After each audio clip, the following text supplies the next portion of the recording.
यह एक अहंकार की भाषा थी जिसका पूरी कांग्रेस पार्टी ने मजबूती के साथ वहां विरोध किया, और विरोध करने के बाद संसद के बाहर, संसद परिसर में भी विरोध किया, और उसका परिणाम यह रहा कि देश के गृह मंत्री को माफी मांगनी पड़ी, देश के प्रधानमंत्री को एक दिन में 5-6 ट्वीट करने पड़े। यह रहा कांग्रेस पार्टी और विपक्ष की ताकत का असर। लेकिन यह बात उनके मुंह से ऐसे ही नहीं निकल आई है। इसके पीछे जो एक पूरी सोच है, उस सोच को समझना पड़ेगा। जिन्हें तिरंगे से नफरत है, अपना झंडा प्यारा है, गांधी का कातिल अब भी जिनकी आंखों का तारा है, शर्मनाक इतिहास है जिनका अंग्रेजों से यारी का, वो अब हमको बांट रहे हैं सर्टिफिकेट गद्दारी का। भाजपा नफरत फैलाने का हर दिन प्रयास कर रही है संस्थानिक तौर पर, और एकजुट प्रयास कर रही है। हमें भी मोहब्बत के लिए एकजुट प्रयास करना पड़ेगा। नरकटियागंज वालों, चिरागों के सफर में दबदबा हो आंधियों का, चिरागों के सफर में दबदबा हो आंधियों का, तो फिर अंजाम जुल्मत के सिवा कुछ भी नहीं होगा। यह दुनिया नफरतों के आखिरी स्टेज पर है, इलाज इसका मोहब्बत के सिवा कुछ भी नहीं होगा। घर सजाने का तसव्वुर तो बहुत बात का है, घर सजाने का तसव्वुर तो बहुत बात का है, पहले यह तय हो कि इस घर को बचाएं कैसे। दिल्ली से अगर 1000 किलोमीटर दूर चल करके आपके बीच में लंबा सा सफर तय करके अगर हम लोग यहां आज बैठे हैं, अगर प्रदेश अध्यक्ष आपके अखिलेश जी अपने तमाम कार्यक्रम छोड़ करके इस कार्यक्रम में बैठे हैं और आपको जागरूक करने के लिए संविधान जिंदाबाद का नारा लगा रहे हैं, तो इसका मकसद और इसका मतलब आपको समझना पड़ेगा। मैं चंपारण की धरती पर खड़ा हूं। पूरी दुनिया में जब भी चंपारण का नाम आता है तो पूरी दुनिया बड़े अदब से इस इलाके को सर झुका के ये कहती है कि ये वो सरजमीन है जहां कभी महात्मा गांधी जी ने इसे अपनी कर्मभूमि बनाया और यहां से एक बड़े आंदोलन की शुरुआत की। मैं उस धरती पर खड़ा हूं। आपसे अगले 2, 3, 4, 5 मिनट जरूरी गुफ्तगू करना चाहता हूं। सबसे पहले तो मैं भाई अखिलेश जी को बधाई दूंगा। परिवार के मुखिया का जैसा भाषण होना चाहिए, परिवार के बड़े व्यक्ति का जैसा दिशा निर्देशन होना चाहिए, वो आज आपके भाषण में मुझे दिखाई पड़ा, और मैं चाहता हूं एक बार जोरदार ताली बजाएं आज के उनके इस संबोधन के लिए। घर की दीवार में खुद तुमने किया है सुराख, अब कोई झांक रहा है तो शिकायत कैसी। जिस धरती को कभी महात्मा गांधी ने चुना अपनी कर्मभूमि बनाने के लिए, अगर आज वहां पर नफरत वाली ताकतें मजबूत होकर के बैठी हैं, तो हमें अपने गिरेबान में झांकना तो पड़ेगा। मुझे याद है, मैं पिछले विधानसभा चुनाव में यहां चुनाव प्रचार में आया था अध्यक्ष जी, मंच टूट गया था, ये शायद यही विधानसभा है, मुझे याद रह गया था। इसमें कोई दो राय नहीं कि जिस दिन हम एक यूनिट बनके, एक ताकत बनके लड़ें, तो नफरत इतनी ताकतवर नहीं होती कि वो हमें हरा सके। लेकिन आपने कभी सोचा है कि मोहब्बत हमेशा हार जाती है, नफरत जीत क्यों रही है? क्योंकि नफरत कलेक्टिव होकर के, एकजुट होकर के कोशिश कर रही है, और मोहब्बत के जो अलंबरदार हैं, जो मोहब्बत के पैरोकार हैं, वो अपनी अपनी दुनिया में मुट्ठी भर लोगों को लेकर के मगन हैं, खुश हैं। उन्हें लगता है कि दुनिया हम ही से चल रही है, हम आगे नहीं आएंगे तो कोई आगे नहीं बढ़ सकता, और इस चक्कर में एक एक करके सब हारे हुए, थके हुए अपने घरों में बैठे हैं। मैं आज नरकटियागंज में खड़ा होकर के, पश्चिमी चंपारण में खड़ा होकर के, बेतिया में खड़ा होकर, बगहा में खड़ा होकर के आप सारे लोगों से यह कहना चाहता हूं कि अगर आपको यह लगता है कि आने वाले चुनाव या जो गुजरा चुनाव था वो सिर्फ सांसद और विधायक बनने बिगाड़ने का चुनाव है, तो आप बहुत छोटा सोच रहे हैं। खतरा बहुत बड़ा है। देश की सत्ता पर बैठे हुए लोगों का जो अंतिम सच है वो यही है कि वो डॉक्टर बाबा साहब अंबेडकर के संविधान से नफरत करते हैं। याद करिए लोकसभा चुनाव में भारतीय जनता पार्टी के बड़े नेताओं के बयान, चाहे वो अनंत हेगड़े हो, चाहे लल्लू सिंह हो, चाहे ज्योति मिर्धा हो, चाहे मेरठ ला करके मुंबई से चुनाव लड़ाए गए और मौजूदा सांसद अरुण गोविल हो, नारा क्या था? हमें बहुमत दो, हम संविधान बदलेंगे। हमने आपने अपने कानों से सुना है इस नारे को। वो तो भला हो भारत की जनता का कि उसने 400 पार का नारा लगाने वालों को 240 पे ला करके ऐसा पटका कि न ये नारा भूले, बल्कि संविधान को सरमाथे लगाते हुए संविधान जिंदाबाद और संविधान को लेकर के पूरे देश में बातें करना उन्होंने शुरू कर दिया। ये आपकी और पूरे देश की संविधान के प्रति जो मोहब्बत है उसका परिणाम था। मैं आपसे कहना चाहता हूं साथियों कि पिछले दिनों अखिलेश भाई और हम दोनों लोग राज्यसभा में बैठे थे, देश के गृह मंत्री भाषण कर रहे थे और भाषण करते करते उन्होंने एक बात कही कि आजकल एक फैशन हो गया है अंबेडकर अंबेडकर अंबेडकर अंबेडकर। अगर इतनी बार विपक्ष वाले भगवान का नाम लेते तो 7 जन्मों के लिए स्वर्ग मिल जाता। यह एक अहंकार की भाषा थी जिसका पूरी कांग्रेस पार्टी ने मजबूती के साथ वहां विरोध किया और विरोध करने के बाद संसद के बाहर संसद परिसर में भी विरोध किया और उसका परिणाम यह रहा कि देश के गृह मंत्री को माफी मांगनी पड़ी, देश के प्रधानमंत्री को एक दिन में 5-6 ट्वीट करने पड़े। यह रहा कांग्रेस पार्टी और विपक्ष की ताकत का असर। लेकिन यह बात उनके मुंह से ऐसे ही नहीं निकल आई है, इसके पीछे जो एक पूरी सोच है उस सोच को समझना पड़ेगा। जिन्हें तिरंगे से नफरत है, अपना झंडा प्यारा है, गांधी का कातिल अब भी जिनकी आंखों का तारा है, शर्मनाक इतिहास है जिनका अंग्रेजों से यारी का, वो अब हमको बांट रहे हैं सर्टिफिकेट गद्दारी का। उनके इरादे खतरनाक हैं, क्योंकि पूरा सिस्टम, पूरा तंत्र उनके साथ है, इसलिए बहुत सारी जगहों पे सफल होते हुए भी दिख रहे हैं। इसलिए हमारा आपका दायित्व तो बहुत बढ़ जाता है। यहां मंच पर सैकड़ों की तादाद में पदाधिकारी और नेता बैठे हैं। मेरा मानना है कि मंच पर मौजूद लोग ही अगर आज से एकजुट होकर के ये सोच लें कि हमें नफरत वाली ताकतों के खिलाफ आज से लड़ाई शुरू करनी है।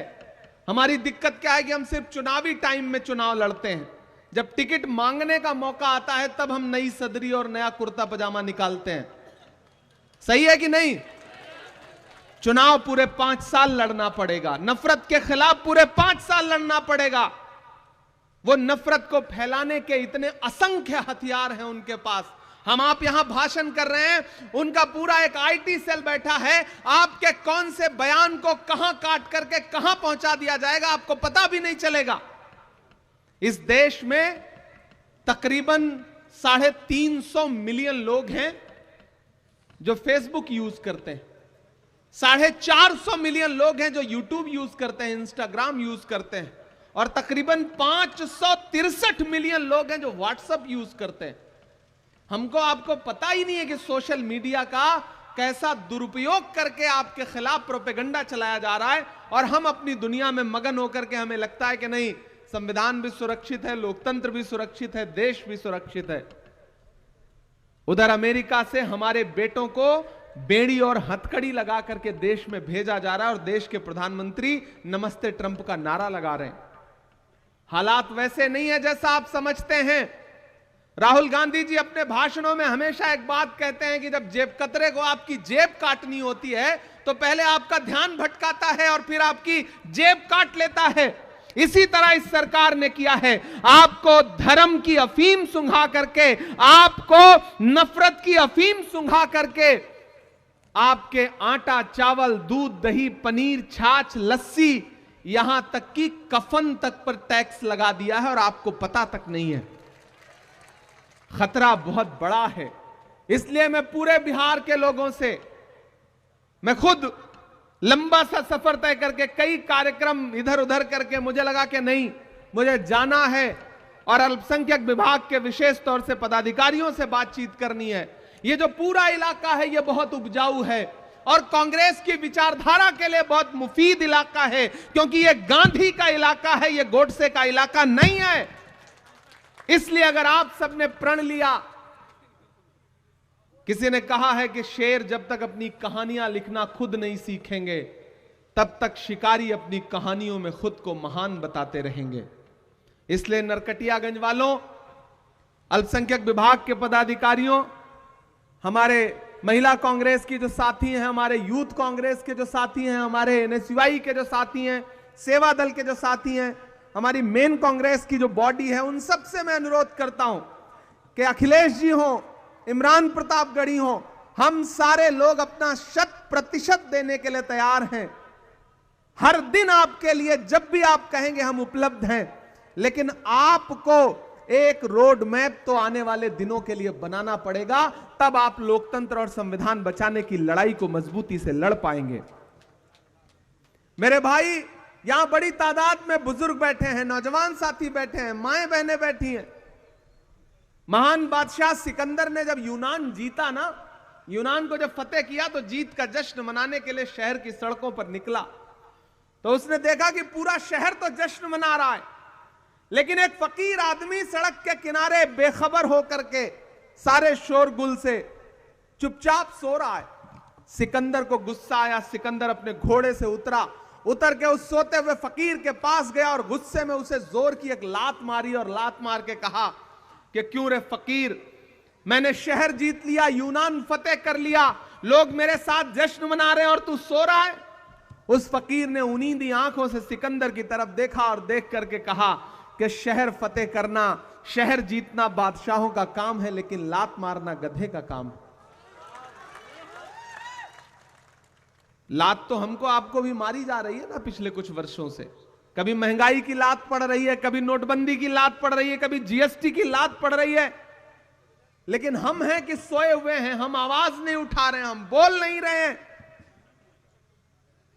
मैं राहुल गांधी का सिपाही हूं, अखिलेश भाई राहुल गांधी के सिपाही हैं, और हम सारे लोग राज्यसभा में, देश की संसद में, सड़क से संसद तक जो लड़ाई लड़ रहे हैं, मल्लिकार्जुन खड़गे जी के निर्देश पर, सोनिया जी के निर्देश पर, प्रियंका जी के निर्देश पर, राहुल जी के निर्देश पर, उनके कंधे से कंधा मिलाकर के जो लड़ाई लड़ रहे हैं, उस लड़ाई में हम तब तक नहीं जीत सकते जब तक आप हमारे साथ नहीं खड़े होंगे। आपका साथ होना बहुत महत्वपूर्ण है, आप बहुत जरूरी लोग हैं। हम यहां 3-4 फीट ऊपर मंच पर बैठे हैं और आप नीचे 4 फीट बैठे हैं, तो इसका यह मतलब नहीं कि आपका अस्तित्व जो है वो कमतर है। मैं तो यह मानता हूं कि जैसे 2 तराजू है, एक आप हैं, एक ये इस तरफ है, और ये तराजू का एक पलड़ा थोड़ा सा ऊंचा है, आप नीचे हैं, तो इसका यह मतलब नहीं कि आप कमतर हैं। आप ज्यादा महत्वपूर्ण लोग हैं, क्योंकि तराजू का वही पलड़ा नीचे होता है, झुका होता है, जिसमें वजन ज्यादा होता है। आप ज्यादा वजनदार लोग हैं। नया पाने की चाहत में पुराना छूट जाता है, तुझे अपनाऊं तो मुझसे जमाना रूठ जाता है। मोहब्बत पढ़ने लिखने में बहुत आसान है, लेकिन मोहब्बत को निभाने में पसीना छूट जाता है। आप बैठे हैं, उस तरफ बड़ा क्रिकेट का मैच चल रहा है। मैंने उमेर जी से कहा था कि ऐसी तारीख में आप कार्यक्रम क्यों रख रहे हैं जब वहां दुबई में भारत पाकिस्तान का क्रिकेट मैच होने जा रहा है और हमारी भारतीय टीम बुरी तरह से पाकिस्तान को रौंदने जा रही है। ऐसे दिन आप कोई राजनीतिक कार्यक्रम मत रखिए, लेकिन उनका मन था कि नहीं, 23 तारीख के बाद फिर और व्यस्तताएं हैं, तो आज आपके बीच में हम सारे लोग हाजिर हुए हैं।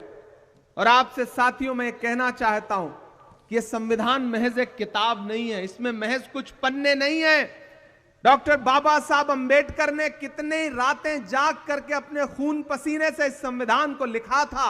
वो संविधान जिसमें महात्मा गांधी के सिद्धांत हैं, वो संविधान जिसमें पंडित जवाहरलाल नेहरू के उसूल हैं, वो संविधान जिसमें मौलाना आजाद के सपने हैं, उस संविधान को कई दशकों तक भारतीय जनता पार्टी के आनुषंगिक संगठन उसका विरोध करते रहे, तिरंगे का विरोध करते रहे। लेकिन आज स्थिति यह है कि जब वो इक्तिदार पर आए हैं, सत्ता पर आए हैं, तो एन केन प्रकार उस संविधान को कमजोर करना चाहते हैं। नए नए बिल लाए जा रहे हैं पार्लियामेंट में, जनता के विरोध में सारे काम किए जा रहे हैं और मैंडेट चूंकि उनके पास है। और इन दिनों लोकसभा चुनाव के बाद जो थोड़ा सा नरमी आई थी, हरियाणा और महाराष्ट्र 2 राज्य जीत गए, तो मनोबल इतना बढ़ गया है कि डॉक्टर बाबा साहब अंबेडकर के खिलाफ देश की संसद में ऐसी भाषा का इस्तेमाल कर रहे हैं जो अहंकार में डूबी हुई है। इसलिए साथियों, आपसे अनुरोध करता हूं कि इस बड़ी लड़ाई में कांग्रेस पार्टी के साथ खड़े होइए, अखिलेश भाई के साथ मिलकर के पूरा अल्पसंख्यक विभाग पूरे प्रदेश में, बिहार में जिस मजबूती के साथ आवश्यकता है, उनके कंधे से कंधा मिला करके, कांग्रेस कमेटी के कंधे से कंधा मिला करके पूरे प्रदेश के एक एक जनपद में, एक एक विधानसभा में जाने का काम करेगी। ये मैं आपको आश्वस्त करता हूं, ये मैं आपको भरोसा दिलाता हूं।